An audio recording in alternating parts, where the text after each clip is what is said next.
So I was listening to David Jeremiah this morning, and he said two things that really jumped out at me. And even though it came in the form of a sermon, it was very relevant to running your own business. Let me explain.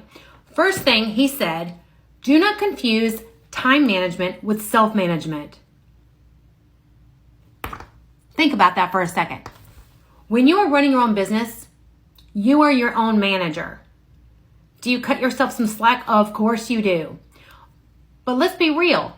It is very easy to get sidetracked, especially when you're working from home. Or, I don't know, I just don't feel like it. If you were at a job somewhere, you would not have that option. And I always like to say, you should work harder for yourself than you've ever worked for anyone else. Why? Because you're worth it. That's why. The other thing he said is you should do things today that are going to make time tomorrow. I thought that was really good. So thinking about things that are a really good time investment that are going to set you up for success tomorrow. For me, that means setting up my coffee the night before. Those of you coffee drinkers, you know what I'm talking about, right? But one of the things that has really helped me is I always like to share with you discovering your body's natural rhythm and going with it. If you're working for somebody else in the office, you don't always have that luxury. But if you're working for yourself, you definitely should just make the most of this, capitalize on it. What does that mean?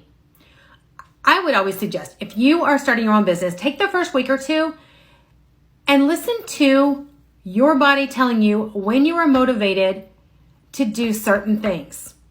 Now, you probably already know if you're a morning person or an evening person, right?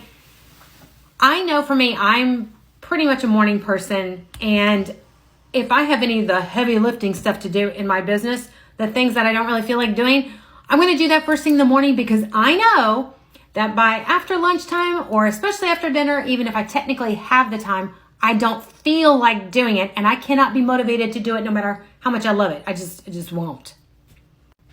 For example, I love to make videos, but I never am motivated to do it later in the day after I've been out walking my dog and maybe my hair's a mess or I'm sweaty and I don't feel like it. So I like to do that first thing in the morning. It's done. I don't have to think about it the rest of the day. It's been done. I know that I gave it my best, right? And then no matter how lazy I am the rest of the day, it doesn't matter because I got it done. It's okay. It doesn't mean you have to do something at a certain time of day, but it is best to do it when you are at your best. So scheduling it in that time of day, I know I don't do anything else during those certain hours of the morning. That is dedicated to just working because I know I will be most productive. Like and follow for more business tips.